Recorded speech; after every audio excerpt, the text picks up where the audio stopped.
This book was born in a way out of cocktail party conversation.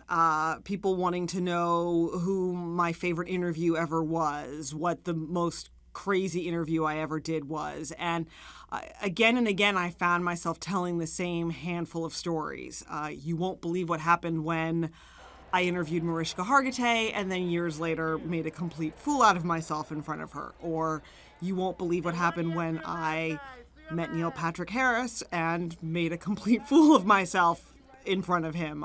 There seems to be a recurring theme where, despite all my attempts at professionalism, when put face to face with a celebrity, at least 5 times out of 10, I have done something I'd like to think endearing. Others might say embarrassing.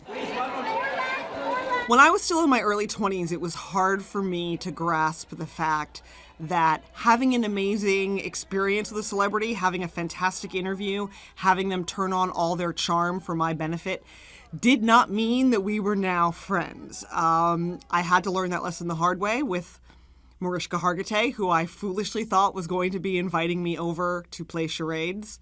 I actually believed that. I gave her my number. I had every reason to think that any second now my cell phone would ring and it would be Mariska inviting me over for game night. And I had to learn the hard way that, actors are good at what they do. And they are good at making you feel like the only person in the room. They're trained to do that.